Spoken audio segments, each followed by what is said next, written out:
Assalamualaikum warahmatullahi wabarakatuh. Halo anak-anak semuanya, apa kabarnya? Ya, semoga semua dalam keadaan sehat ya.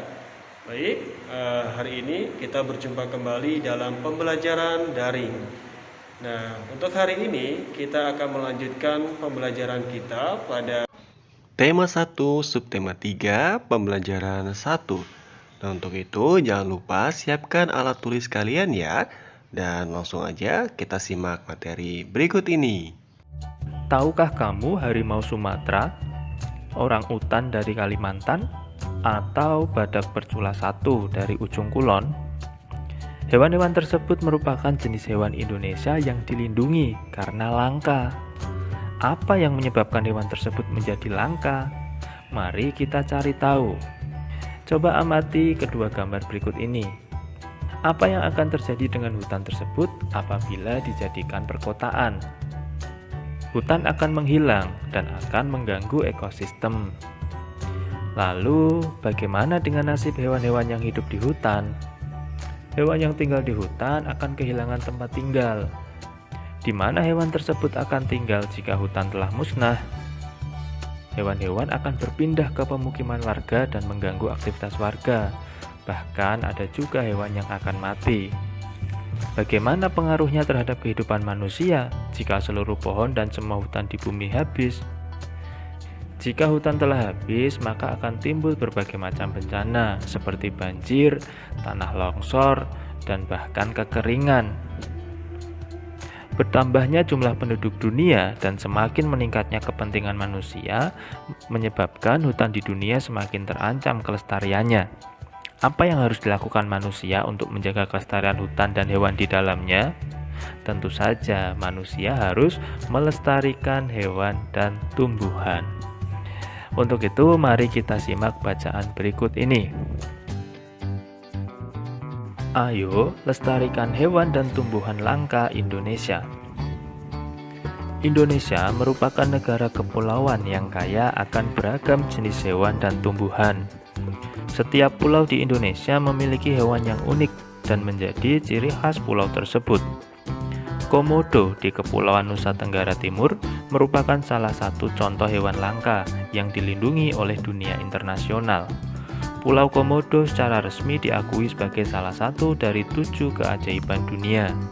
Pulau ini menjadi sebuah taman nasional yang dikagumi oleh masyarakat dunia.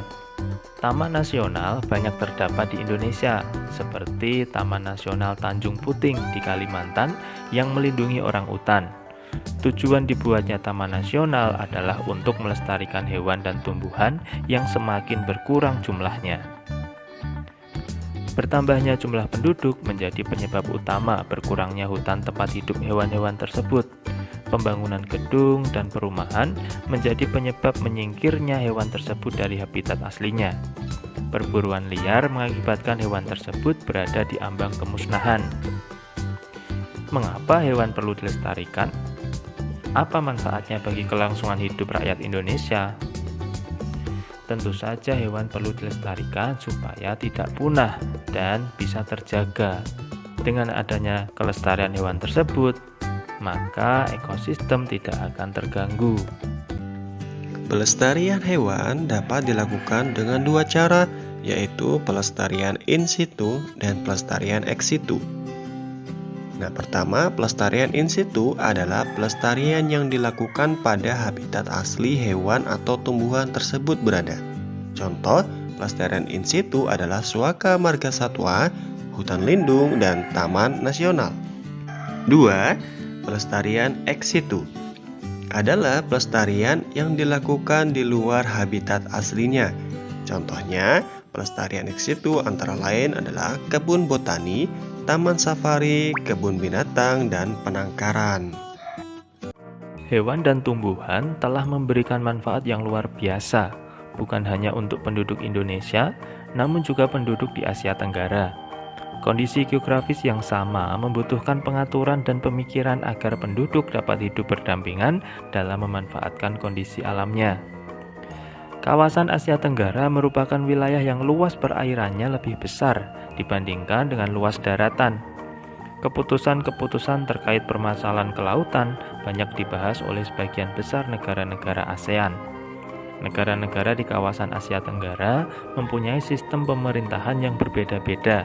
Namun, pada dasarnya semua berbentuk republik, kecuali Thailand, Kamboja, Laos, Malaysia, dan Brunei Darussalam yang berbentuk kerajaan. Sebagian besar mata pencaharian penduduk di Asia Tenggara adalah bercocok tanam.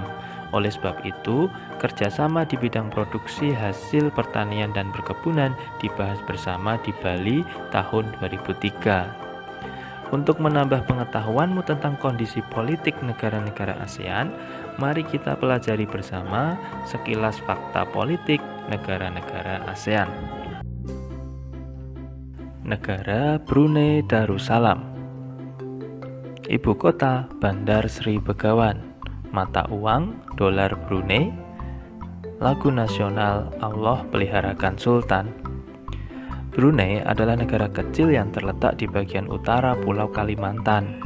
Brunei berhasil memperoleh kemerdekaannya pada tahun 1984 setelah hampir 1 abad berada di bawah kekuasaan Inggris. Saat ini, Brunei merupakan negara yang pendapatan per kapitanya tertinggi di kawasan Asia Tenggara. Sistem pemerintahan Brunei berbentuk Kesultanan Islam yang dipimpin oleh seorang sultan.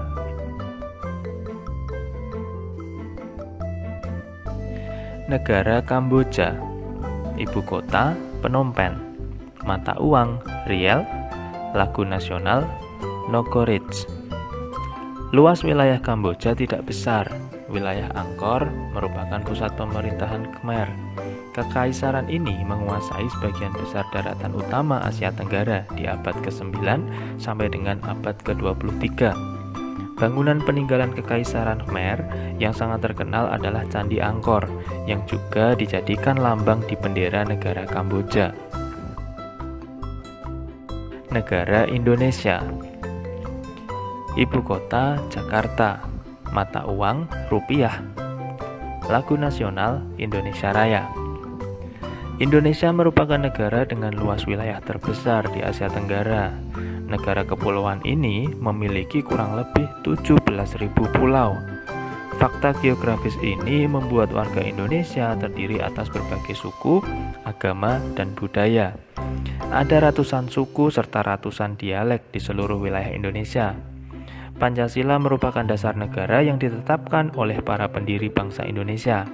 Nilai-nilai yang terkandung dalam Pancasila diambil dari tradisi serta nilai-nilai bangsa. Nilai-nilai ini dianggap mampu menjadi landasan perilaku bangsa yang beragam latar belakang etnis dan budayanya. Negara Laos. Ibu kota Vientiane. Mata uang Kip. Lagu nasional Peng Sat Lao. Nenek moyang penduduk Laos berasal dari Cina Selatan. Pada tahun 1353, penduduk Laos dipimpin oleh Fangon yang menyebut wilayah yang dipimpinnya sebagai Kerajaan Sejuta Gajah. Kerajaan besar ini bertahan hingga tahun 1700-an sampai akhirnya terpecah belah. Sekitar tahun 1800, sebagian besar Laos dikuasai oleh Siam. Kemudian Perancis mengambil alih dan memerintah di sana tahun 1893. Pada tahun 1893, Perancis mengambil alih kekuasaan.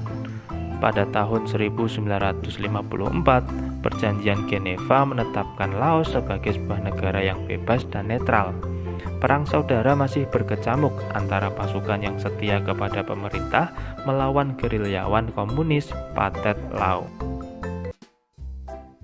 Negara Malaysia. Ibu kota Kuala Lumpur. Mata uang ringgit. Lagu nasional Negaraku. Tahun 1400-an, wilayah di Selat Malaka mulai dikenal sebagai pusat perdagangan. Sejak saat itu, wilayah tersebut menjadi daerah yang diperebutkan. Tahun 1511, Portugis berhasil menguasai Malaka. Tahun 1641, Belanda mengambil alih. Lalu tahun 1786, Inggris masuk ke Malaka dan menguasai Pulau Penang. Tahun 1824, Belanda menyerahkan Malaka ke Inggris. Pada masa Perang Dunia Kedua, Jepang sempat menduduki Malaka. Namun kemudian Inggris berhasil menguasai kembali semenanjung Malaka di tahun 1945.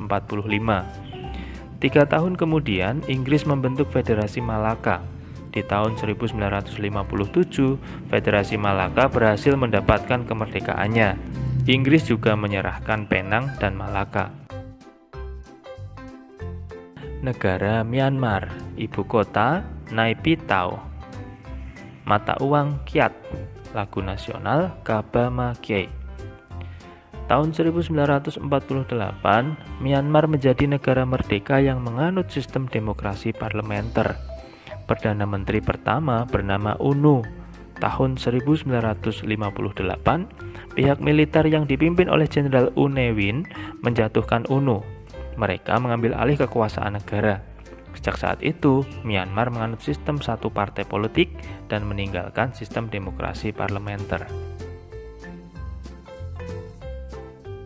Negara Filipina, ibu kota Manila, mata uang peso, lagu nasional Lupang Hinirang.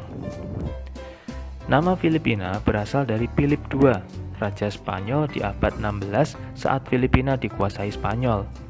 Pada tahun 1898, Spanyol menyerahkan kekuasaan atas Filipina ke Amerika Serikat setelah Perang Spanyol-Amerika. Di tahun 1935, Filipina sudah memiliki pemerintahan sendiri. Namun, kemerdekaan mereka tertunda oleh Perang Dunia II dan serangan dari tentara Jepang. Hingga akhirnya tentara Amerika Serikat berhasil membebaskan Filipina pada tahun 1944 sampai 1945. Negara Republik Filipina diproklamasikan pada tanggal 4 Juli 1946 yang dikenal sebagai Hari Republik.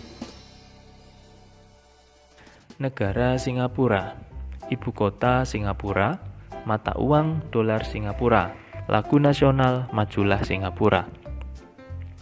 Singapura adalah wilayah terkecil di wilayah Asia Tenggara. Jumlah penduduknya paling sedikit. Namun, Singapura dapat menjadi negara yang paling maju. Hal ini tidak lepas dari peran Lee Kuan Yew, pendiri dan Perdana Menteri pertama Singapura. Ia memegang jabatan Perdana Menteri selama 7 periode berturut-turut. Selama masa kepemimpinannya, Lee Kuan Yew melakukan banyak perubahan. Ia dapat membangkitkan semangat bekerja warga Singapura untuk mewujudkan Singapura maju. Singapura tidak saja maju di antara negara-negara di wilayahnya, namun juga di antara negara-negara di dunia. Sampai hari-hari terakhirnya di tahun 2015, Lee Kuan Yew terus berbakti menyumbangkan pemikirannya kepada Singapura. Negara Thailand, ibu kota Bangkok, mata uang Baht, lagu nasional Pleng Chat Thai. Thailand adalah satu-satunya negara di Asia Tenggara yang tidak pernah dijajah. Dahulu dikenal sebagai Siam. Thailand sendiri memiliki arti tanah kebebasan. Sejak 1932, Thailand menganut sistem monarki konstitusional yang dipimpin oleh seorang raja. Raja kemudian memilih Perdana Menteri dari anggota Dewan Perwakilan. Thailand mulai dihuni oleh manusia diperkirakan pada 2000 tahun sebelum Masehi. Hal ini diperkuat dengan ditemukannya situs arkeologi di Ben Chiang. Negara Vietnam, ibu kota Hanoi, mata uang Dong, lagu nasional Tien Hoan Cha. Vietnam merupakan sebuah negara sosialis yang dipimpin oleh Partai Komunis Vietnam. Presiden merupakan kepala negara yang sekaligus menjadi pemimpin militer. Perdana Menteri dipilih untuk menjalankan pemerintahan. Penduduk awal Vietnam berasal dari lembah Sungai Merah sekitar 5.000 tahun yang lalu. Mereka bertahan sampai sekitar 207 sebelum Masehi. Mereka ditaklukkan oleh seorang pemimpin Cina yang membentuk kerajaan bernama Nam Viet. Ya baik anak-anak soleh, setelah kalian tadi menyimak materi tentang profil negara ASEAN, nah sekarang tugasnya yaitu adalah kalian presentasi profil negara ASEAN. Pilihlah salah satu negara ASEAN ya. Contohnya ya, ini Ustadz kasih contoh. Misalnya Ustadz mau memilih negara Indonesia. Maka Ustadz akan menggambarkan dulu bendera negara Indonesia di kertas ya. Kemudian Ustadz akan memegangnya sambil berdiri dan mempresentasikan mengenai profil Indonesia lengkap seperti yang ada di dalam materi ya. Begitu. Paham ya anak-anak semuanya? Oke, nanti silahkan kalian menaruh HP kalian di depan, kemudian kalian rekam ya, atau boleh juga meminta tolong kepada orang tua kalian ataupun saudara kalian untuk membantu merekam ketika kalian presentasi. Bisa? Oke, jangan lupa ya. Kemudian boleh kalian berkreasi menambahkan instrumen lagu ya di dalam video kalian, ataupun kalian editing di KineMaster dan lain sebagainya. Baik, bisa? Oke, harus bisa ya. Itu aja tugas kalian untuk hari ini. Silahkan berkreasi dan dikirimkan ke Ustadz langsung ya.